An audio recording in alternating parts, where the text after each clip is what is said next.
بسم الله الرحمن الرحيم. الحمد لله رب العالمين، والصلاة والسلام على سيد المرسلين وعلى آله وأصحابه أجمعين. أما بعد، فأعوذ بالله من الشيطان الرجيم. بسم الله الرحمن الرحيم. إن الله عالم غيب السماوات والأرض إنه عليم بذات الصدور. هو الذي جعلكم خلائف في الأرض فمن كفر فعليه كفره ولا يزيد الكافرين كفرهم عند ربهم إلا مقتا ولا يزيد الكافرين كفرهم إلا خسارا. صدق اللہ مولانا العظیم.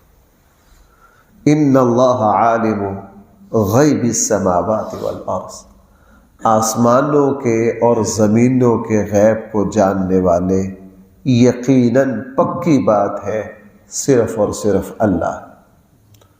اس کائنات کے 100% راز کیا ہے؟ اس کائنات میں اللہ تعالیٰ کا جو غیبی نظام ہے، زمین پر کب کیا ہونے والا ہے، یہ سب اللہ کے پاس ہے. صرف یہی نہیں، انہ علیم بذات الصدور، بے شک وہ ذات دلوں کے رازوں کو بھی جاننے والی.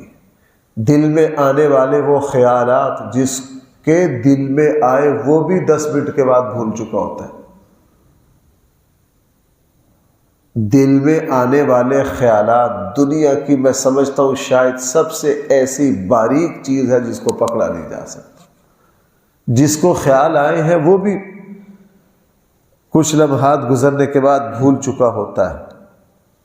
اس کو بھی نہیں پتا ہوتا. آپ میں سے کوئی نہیں بتا سکتا کہ کل فجر سے پہلے آ کے جب ہم صفوں میں بیٹھے تھے تو کیا خیال آئے تھے. ہم بھول چکے، لیکن بھائی اللہ کے علم میں ہے. فرمایا علیم بذات الصدور. اور بعض مرتبہ ایسا ہوتا ہے بندہ دعا کرتا ہے، دعا میں بعض مرتبہ الفاظ جذبات کا ساتھ نہیں دیتے. الفاظ دل میں آنے والے طوفان کا ساتھ نہیں دیتے. وہاں اللہ کی بارگاہ میں یہی بات عرض کرنی چاہیے، اللہ اب میری زبان تو عاجز آ گئی ہے، لیکن آپ دلوں کے راز کو جانتے ہیں. آپ کو پتہ ہے میں کیا عرض کرنا چاہتا ہوں، میرے دل میں کیا ہے. آپ دلوں کی زبان کو جاننے والا آپ کے علاوہ اور کوئی ہے ہی نہیں ہے. انہ علیم بذات الصدور. هو الذی جعلکم خلائف فی الارض، وہ اللہ ہی ہے جس نے تمہیں زمین میں جانشین بنایا، نائب بنایا، خلیفہ بنایا. وہ اللہ ہی ہے. اوپر سے سلسلہ چلا آ رہا ہے، ایک نسل کے بعد دوسری، دوسرے کے بعد تیسری. اگر اللہ تعالی ہم سے اوپر والوں کو نہ لے کر جاتا تو زمین پر رہنے کے لیے جگہ نہ بچتی. بھائی زمین پر رہنے کے لیے جگہ نہ بچتی. اللہ کا نظام ہے. اللہ پہلوں کو لے جاتا ہے، ان کے بعد دوسروں کو آباد کر دیتا ہے. اگر پہلے یہاں موجود رہتے تو زمین پر جگہ بھی نہ ملتی کسی کو، اور وہ جو موجود رہتے حقیقت یہ کہ وہ بھی رول جاتے. انسانی فطرت ہے، اولاد کو اپنے ماں باپ سے وہ محبت نہیں ہوتی جو ماں باپ کو اپنی اولاد سے ہوتی. پھر اگلی نسل آ جاتی، اس کے بعد اگلی آ جاتی. پڑپوتوں میں جا کے اپنے پردادے سے کوئی انس بہت اللہ قلیل. اگر اللہ تعالیٰ موت نہ دیتا تو انسان بڑھاپے میں اگر اس کی 200 سال عمر کر دیتا، اس کی زندگی اپنی زندگی میں ہی اپنی 5 نسلیں دیکھ دیتا، تو 6 5ویں نسل نے اس کو جاننا اور پہچاننا نہیں تھا. اس اعتبار سے موت بھی اللہ کی نعمت ہے. بھائی موت بھی کیا ہے، ایسے تھوڑی کہہ دیا گیا ہے. تحفۃ المؤمن الموت، موت جو ہے وہ مومن کے لیے کیا ہے، تحفہ ہے. ایک پہلو اس کا وہ ہے جو میں نے ابھی پیچھے کسی درس میں پچھلے یا اس سے پچھلے درس میں عرض کیا تھا کہ یہ دنیا قید خانہ ہے۔ دنیا کے اعتبار سے بھی موت جو ہے وہ اللہ کی نعمت ہے۔ ایک وقت آتا ہے، ایک وقت آتا ہے۔ آج کے زمانے میں دیکھ لیجئے، اللہ معاف فرمائے، دن بدن ہمارے حالات بگڑتے جا رہے، اولادیں جوان ہو کر ان کا اپنا جہان آباد ہو جاتا ہے، کوئی کسی ملک چلا گیا، کوئی کسی ملک چلا گیا۔ یہ جاؤ جیلم اور گجرات کے اگلے علاقوں میں، یہ کشمیر کے بعض علاقوں میں جاؤ، ساری فیملیاں باہر ہیں، 2-2 3-3 کنال کی رہائشیں ہیں، مائی بابے بیچارے اکیلے بیٹھے، ان کی حیثیت کہنے کو وہ والد اور ماں ہے، حیثیت ان کی چوکیدار والی، حیثیت ان کی کیا ہے؟ چوکیدار والی۔ بس ان کے پاس سوائے اس فخر کے کوئی بات نہیں رہ گئی۔ ایک بیٹا امریکہ ہوتا ہے، دوسرا آسٹریلیا ہوتا ہے، تیسرا جرمن ہوتا ہے، سوائے اس فخر کے ان کے پاس اور کوئی چیز نہیں۔ فوت ہونے پر جنازہ بھی دوسروں نے پڑھانا، قبرستان بھی دوسروں نے لے کر جانا ہے۔ بہرحال هو الذی جعلکم خلائف فی الارض، وہ اللہ ہی ہے جس نے تمہیں جانشین بنایا زمین میں۔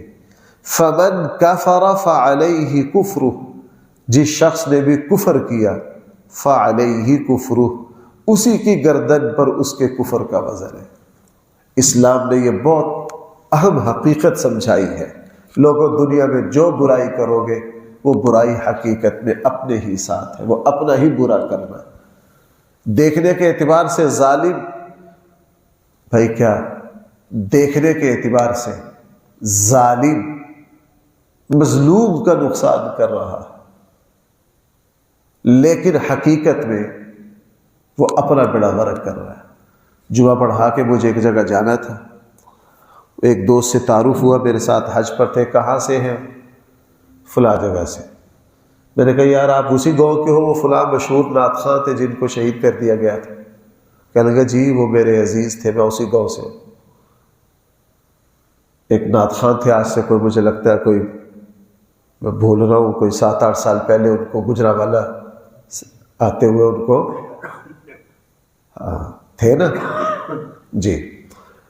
میں نے پوچھا ان کا کیا بنا؟ انہوں نے کہا جی جن لوگوں نے مارا تھا 2 بھائی تھے، ان میں سے بعد میں ایک بھائی نے دوسرے کو قتل کر دیا، جو ایک بچا تھا وہ بھی بھاولپور ادھر کسی ڈکیتی میں قتل ہو گیا۔ دونوں مارنے والے بھائی کیا ہو گئے؟ 2 بھائیوں نے، ایک نے دوسرے کو قتل کر دیا اور جو ایک بچا تھا وہ بھی کسی ڈکیتی میں کیا ہو گیا۔ ابھی اس بندے کا قتل ان کے سر پر باقی ہے، اس کا حساب قیامت والے دن ابھی باقی ہے۔ کیوں بھائی میں غلط تو نہیں کہہ رہا؟ ابھی یہ گناہ عظیم ترین گناہ مسلمان کا ناجائز قتل ابھی ان کے کندھوں پر باقی ہے۔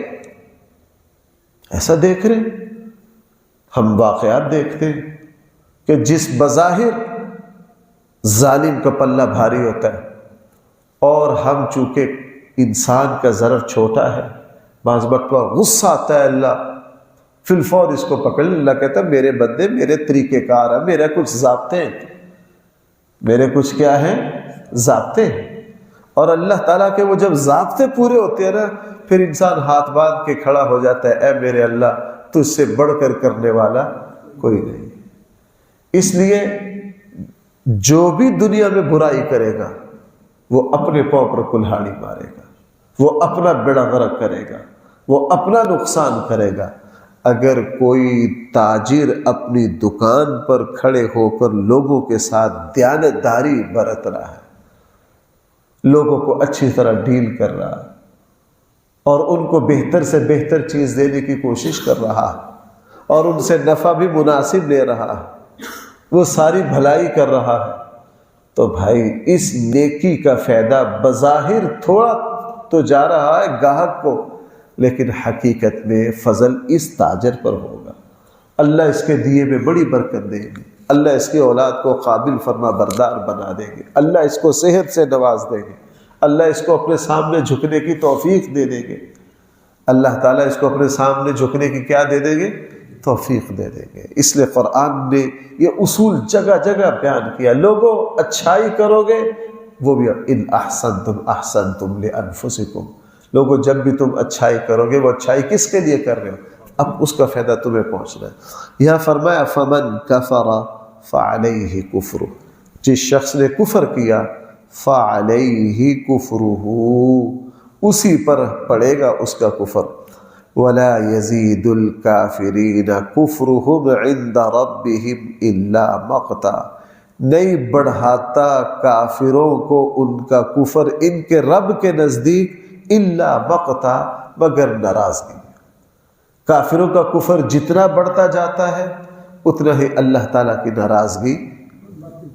وہ جیسے مشہور ہے نا کہ کوڑ کا مریض جتنا اس کی صحت بڑھتی ہے اتنا ہی اس کا کوڑ بڑھ جاتا ہے، اتنا ہی اس کا کوڑ بڑھ جاتا ہے۔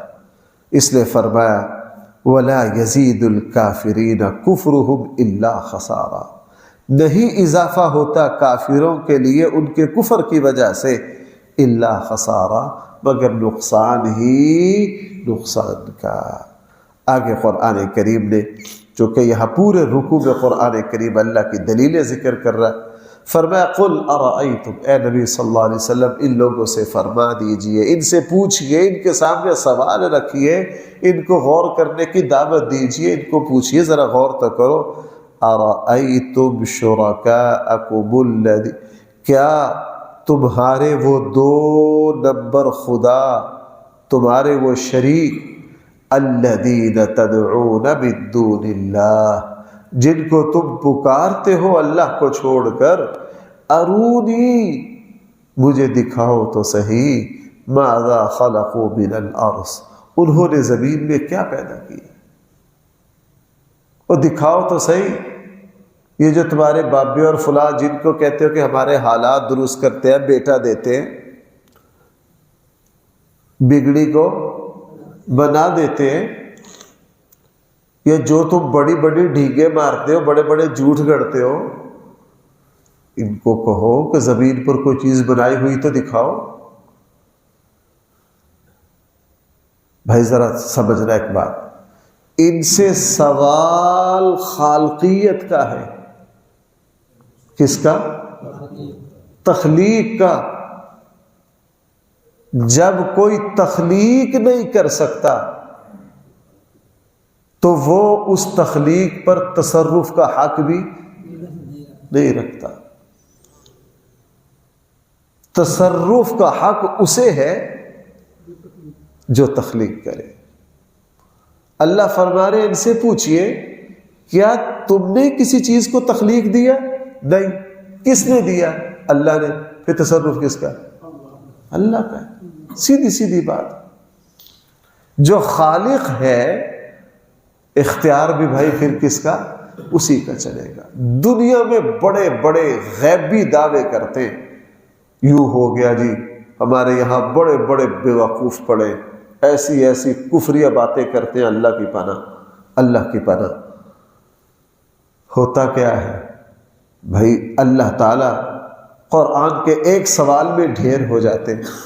بھائی اگر تم یہ کہتے ہو کہ جی ان کے کرنے سے ایسا ہوتا ہے، اللہ فرما رہے اللہ، ہاں اولیاء اللہ، اللہ کا ولی ہونا الگ چیز ہے، اولیاء اللہ سے محبت کرنا یہ ہمارا ایمان ہے، یہ بھائی کیا ہے؟ ہمارا ایمان ہے۔ کسی اللہ کے ولی نے یہ نہیں کہا کہ میں تصرف رکھتا ہوں، میں کیا رکھتا ہوں؟ اور شاہ عبد القادر جیلانی رحمہ اللہ کے بارے میں جتنی بڑی بڑی چھوڑتے ہیں نا، شاہ عبد القادر جیلانی رحمہ اللہ کے اصل حالات پڑھ لیجئے، انہوں نے کبھی کوئی ایسی بات نہیں کی، ایسی کوئی بات انہوں نے نہیں کی۔ فرمایا ارونی، مجھے دکھاؤ، ماذا خلقوا من الارض، انہوں نے زمین میں کیا پیدا کیا۔ ام لہم شرک فی السماوات، کیا ان کا آسمانوں میں کوئی شراکت داری ہے؟ کوئی ان کا حصہ ہے؟ ام آتیناہم کتاب، کیا ہم نے ان کو کوئی مضبوط دلیل دی ہے جس پر یہ قائم ہے؟ ان کے پاس کوئی معقول بات ہے؟ میں نے ابھی چند دن پہلے آپ کو ایک حدیث سنائی تھی کہ ایک صحابی رسول، ان کے والد بھی بھائی کیا تھے؟ صحابی تھے۔ رسول اللہ صلی اللہ علیہ وسلم کے پاس آئے زمانہ کفر میں، والد۔ اللہ کے نبی نے پوچھا آج کل کتنے خداؤں کی عبادت چل رہی ہے؟ تو کیا کیا انہوں نے؟ 7 کی۔ اللہ کے رسول نے پوچھا آج کل کتنے خداؤں کی عبادت پوجا چل رہی ہے؟ عرض کیا 7 کی۔ رسول اللہ صلی اللہ علیہ وسلم نے ان سے پوچھا کہ اچھا جب کبھی پریشانی اور مصیبت میں آتے ہو پھر کس کو پکارتے ہو؟ کہنے لگے پھر آسمان والے کو، پھر باقی 6 کام نہیں دیتے۔ باقی 6 کام، وہ ہمارے ایک بزرگ تھے، وہ بہت دل لگی کے ساتھ ایک لطیفہ سنایا کرتے تھے۔ مجھے لطیفہ سنانا نہیں آتا، خطیبوں کو بڑی اچھی طرح آتے۔ وہ کہنے لگے کہ جب ہندو اور مسلمان اکٹھے رہتے تھے نا، ان کے کسی بڑی نے سنایا، کہنے لگا کہ گڈھا پر سامان لاد کر لے جا رہے تھے، تو آگے مسلمانوں کا گڈھا تھا، پیچھے تھا ہندوؤں کا۔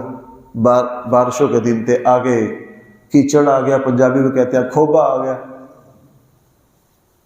مسلمانوں کی جب باری آئی، انہوں نے اللہ کا نام لے کے دھکا لگا کے اپنا نکال لیا۔ جب ہندوؤں کی باری آئی پھنس گئے۔ وہ کہنے لگے یار آؤ۔ اب جب دھکا لگانے لگے مسلمان بھی مل کر، تو مسلمانوں نے تو اللہ کا نام لینا تھا، ہندو بھی کس کا نام لے رہے ہیں؟ اللہ کا۔ تو وہ جب گڈھا نکال لیا، مسلمانوں نے پوچھا یار اب گڈھا نکالتے ہوئے اپنے بھگوانوں کو کیوں نہیں پکارا؟ انہوں نے کہا جی وہ تو بڑے کھلا لفظ بولتے تھے، وہ تو میں بول نہیں سکتا یار، میں ذرا مہذب سا لفظ بولوں۔ کہنے لگے جی انہوں نے کہا جو ہمارا بھگوان ہے نا اس کی کھوبے پہ نہیں چلتی، وہ کھوبے پہ ناکام ہے۔ وہ کیا ہے؟ کھوبے میں ناکام ہے۔ تو حضور علیہ السلام نے پوچھا جب مصیبت آتی ہے تو 7 میں سے کس کو پکارتے ہو؟ انہوں نے کہا آسمان والے۔ اللہ کے نبی نے فرمایا تم ایمان لے آؤ، میں تمہیں 2 حکمت کی باتیں سکھاؤں گا۔ تم ایمان لے آؤ، میں تمہیں 2 حکمت کی باتیں سکھاؤں گا۔ اس وقت تو ایمان نہ لائے، بعد میں جا کے ایمان لائے، پھر خیال آیا اللہ کے نبی نے اس وقت، پھر رسول اللہ صلی اللہ علیہ وسلم کے پاس آئے، پھر اللہ کے نبی نے ان کو 2 باتیں سکھائی۔ میں نے اس پر پورے جمعے کی تقریر کی تھی، اللہم الہمنی رشدی، اللہم الہمنی۔ بہرحال یہی بات قرآن یہاں فرما رہا ہے، ام آتیناہم کتابا، کیا ہم نے ان کو کوئی ایسی کتاب دی ہے، فہم علی بینۃ منہ، کہ یہ اپنے شرک پر اس مضبوط دلیل پر قائم ہے؟ کیا ہے ان کے پاس؟ جب مشکل آتی ہے تو ان کے پاس کوئی دلیل، بل حقیقت یہ ہے کہ ظالم لوگ آپس میں ایک دوسرے کو دھوکہ دیتے ہیں۔ یعد الظالمون بعضهم بعضا الا غرورا، یہ آپس میں ایک دوسرے کو دھوکہ دیتے ہیں، یہ فراڈ مارتے، یہ بے ایمانی کرتے۔ یہ کیا کرتے ہیں؟ وہ جو 2 نمبر منبر پر بیٹھنے والا ادھر ادھر کے کلابے ملاتا ہے کہ جی یوں کر دیا، ہمارے حضرت نے یوں کر دیا، یوں کر دیا، اس کو ذرا آج تقریر کے 50,000 نہ دو، پتہ چل جائے گا۔ اس کو آج تک جو کہتا ہے جناب ہمارے ایک تعویذ سے بیٹا مل جائے گا، اور لوگوں کی مت ماری گئی۔ ہمارے ڈسکا میں ایک وقت فکر کے ایک صاحب گردے فیل ہو کر فوت ہوئے۔ ان کے فوت ہونے کے 1 سال بعد کی بات ہے، یہ میرے سامنے واقعہ ہوا، اب تو زیادہ دیر ہوگی فوت ہوئے۔ گردوں کی تکلیف تھی، اس میں فوت ہو گئے۔ سال کے بعد ان کا عرس تھا، تو میں اپنے ایک دوست کے پاس بیٹھا تھا، وہاں ایک صاحب آئے، وہ میرے جاننے والے نہیں تھے، ان کے جاننے والے تھے۔ کہنے لگے یار میں ذرا فلاں بزرگاں دے دعا کرم جانا ہے۔ اس نے کہا کس چیز کی؟ کہنے لگے میرے گردے کی تکلیف ہے۔ کس کی؟ اور میں بھی اس کو بھولا ہوا تھا، مجھے پتا تو تھا کہ ان کو گردوں کی تکلیف میں فوت ہوئے۔ وہ جن میرے دوست کے پاس بیٹھا تھا، انہوں نے کہا یار جنہ کول چلا ہے نا انہوں کو اپنے گردے دے ٹھیک کیتے نہیں گئے، تیرے کرن گے۔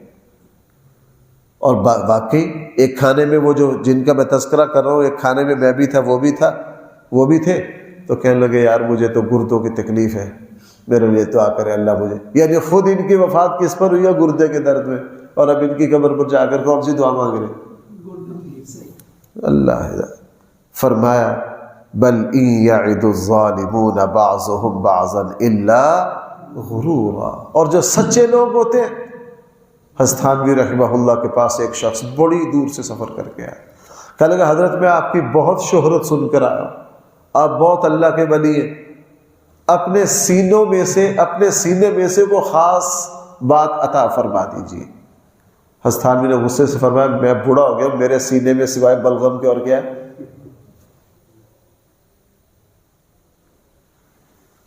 میرے سینے میں اور کیا ہے؟ تجھے کس نے کہا اتنی دور سے آنے کے لیے؟ تو کیوں آیا؟ اور اس کے بعد فرمایا میرے پاس نبی کریم صلی اللہ علیہ وسلم کے عملوں کے علاوہ اور کوئی چیز نہیں ہے، میں نماز کی تلقین کر سکتا ہوں، میں حلال و حرام بتا سکتا ہوں، میرے سینے میں ایسی کوئی بات نہیں، میرے سینے میں ایسی کوئی بات نہیں ہے۔ اللہ معاف فرمائے، میں خود میرے ساتھ ایسے واقعات ہوتے ہیں، ادھر ادھر جاتے ہیں، بعض لوگ ہم سے یوں امید سے بات کرتے ہیں، اور خدا کے بندوں سے تو اس امید کے ساتھ بات کرنا جائز نہیں۔ آپ نے میرے سامنے جس امید کا اظہار کیا کہ آپ یوں کر دیں، اور خدا کے بندو یہ شرک ہے، یہ تو کون کرے گا؟ یہ تو اللہ کرے گا، یہ تو اللہ کرے گا۔ میں ایک جگہ جا رہا تھا، مجھے ایک معذور شخص کبھی کبھار جمعے آتے مجھے روک لیا، مجھ سے ایسا کہ میری ٹھیک ہو جائے، فلاں ہو جائے، فلاں ہو جائے، فلاں ہو جائے۔ میں کافی لمبا چل کر آیا تھا، مجھے پٹھے میں درد ہو گئی۔ میں کہ یار تیرے پٹھے میں نے کیا ٹھیک کرنا ہے، میرے اپنے پٹھے میں درد ہو رہی ہے، میرے اپنے پٹھے میں کیا ہو رہی ہے؟ درد ہو رہی ہے۔ میں اپنے پٹھے کا درد تو ٹھیک نہیں کر سکتا، تیرا کدھر سے کروں گا؟ تیرا کدھر سے کروں گا؟ آپ نے جس امید سے مجھے کہا ہے میں دعا کر سکتا ہوں، ہاں اسی امید اور یقین کے ساتھ کس کی بارگاہ میں عرض کر؟ اللہ کی بارگاہ میں عرض کر۔ سارے معاملات اللہ کے ہاتھ میں، بندہ تو عاجز ہے۔ بل ان یعد الظالمون، آگے قرآن کریم نے عجیب بات ارشاد فرمائی۔ چلیں انشاءاللہ اگلی آیت سے کل چلیں گے۔ اللہ ہم سب کو صحیح فہم عطا فرمائے۔ الحمدللہ رب العالمین، والصلاة والسلام علی سید المرسلین وعلی آلہ واصحابہ اجمعین۔ ربنا آتنا فی الدنیا حسنہ وفی الآخرة حسنہ وقنا عذاب النار۔ صلی اللہ تعالی علی خیر خلقہ سیدنا مولانا محمد وآلہ واصحابہ اجمعین برحمتک یا ارحم الراحمین۔